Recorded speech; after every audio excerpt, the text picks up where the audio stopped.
Subscribe कीजिए आशा किरण भजन channel को और बेल आइकन प्रेस कीजिए ताकि आपको हमारे वीडियोस के नोटिफिकेशन मिलते रहें। एक साखी है भगवान और भगत का। रोज भगत पूजा करने जाता था भगवान के। तो एक दिन उसके दिमाग में विचार आया कि भगवान कुछ बोलते नहीं है, कोई अपना दुख सुख सब कुछ रोता है, उनके सामने प्रार्थना करता है, कुछ बोलते नहीं हैं। तो उस भगत ने कहा भगवान से कि भगवान जी, आप कुछ बोलते नहीं हैं, सब लोग जो भी आता है पूजा करता है, अर्चना करता है और अपने दुख रोता है, आप कुछ बोलते नहीं हैं कि ठीक हो जाएगा, ये जो भी कुछ नहीं बोलते। आज मैं आपके जगह पे बैठूंगा, आप थोड़ा घूम के आइए, क्योंकि आप थक गए होंगे बैठे बैठे।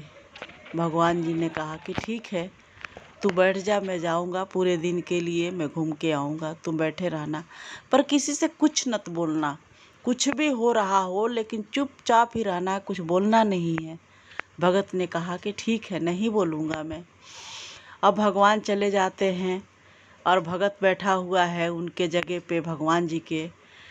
तो इतने में एक सेठ आता है और पूजा यही अपने भगवान से पूजा करता है और कहता है कि जो भी मैं व्यापार करूं, जो भी मैं करूं, सब कुछ सही हो। और ये करके जैसे जा रहा होता है, मंदिर से बाहर निकल रहा होता है, तो उसका बटुआ गिर जाता है।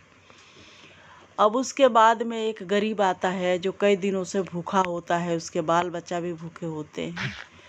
वो आता है तो वो पूजा करता है कि कई दिनों से भगवान जी मैं भूखा हूँ, मेरे बच्चे भूखे हैं, कुछ ऐसा करो कि हम लोग का पेट भरे। इतने में पूजा करके भगवान जी से कह के और पीछे मुड़ता है तो देखता है कि बटुआ गिरा है। बटुआ उठा लेता है और कहता है कि भगवान जी, आप इतनी जल्दी मेरा प्रार्थना स्वीकार कर लिया, आपने इतनी जल्दी मुझे दे दिया। और वो कह के चला जाता है लेके बटुआ। उसके बाद में एक व्यापारी आता है।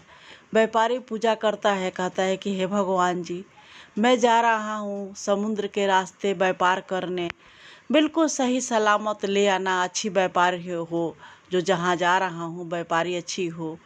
ऐसे करके जब आ रहा है तो इतने में पुलिस वाला घूम रहे हैं कि जैसे पीछे के तरफ गेट के तरफ मुंह घुमाते हैं व्यापारी, तो देखते हैं कि पुलिस वाले हैं खड़े।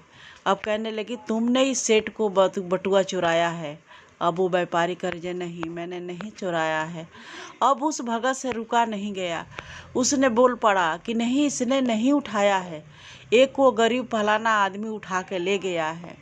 अब क्या हुआ कि इसको तो छोड़ दिया और उस गरीब को पकड़ के जेल में डाल दिया। अब फिर भगवान आते हैं, कहते कि कैसा रहा पूरा दिन। भगत ने कहा कि ऐसा ऐसा हुआ कि एक चोर मतलब एक गरीब ने उठा लिया था तो मैंने तो बचा दिया, जो व्यापारी था उसको पकड़ लिए थे पुलिस वाले, तो मैंने तो उसे बचा लिया, और उसको जो चोरी करता जो उठाया था बटुआ उसको पकड़वा दिया। भगवान ने कहा कि तू तो अनर्थ कर दिया, क्योंकि मैं सारा कुछ हिसाब किताब करके रखा था, समाधान करके रखा था। अब व्यापारी को इसलिए चोरी का इल्ज़ाम लगा था, वो 10 दिन रहता, क्योंकि चोर तो था नहीं, वो छूट जाता, पर वो जीवन से बच जाता। अब वो समुद्र में गया है, समुद्र डूब जाएगी, जब समुद्र में नाव उसका डूब जाएगा और वो मर जाएगा। और तुमने ये अनर्थ कर दिया, क्योंकि सारा कुछ व्यवस्था में बना के रखा था और तुम उस व्यवस्था में खलल डाल दिया। अब वो जो व्यापारी है वो डूब जाएगा, अब कुछ नहीं हो सकता है, और पहले जो था इल्ज़ाम लगता वो छूट जाता। इसलिए जो भी हो रहा होता है, जो भी परमात्मा कर रहा होता है, वो भले के लिए करता है, हमारे लिए सारा व्यवस्था बना के रखता है। लेकिन हम हैं जो शिकायत करने लगते हैं, जो हमारे मन मुताबिक नहीं होता है।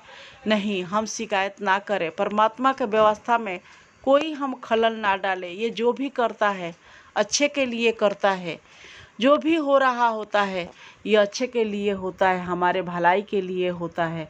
इसलिए कभी शिकायत नहीं, शुक्र करे, शिकायत नहीं शुक्राना करे। प्रभु जो तू दे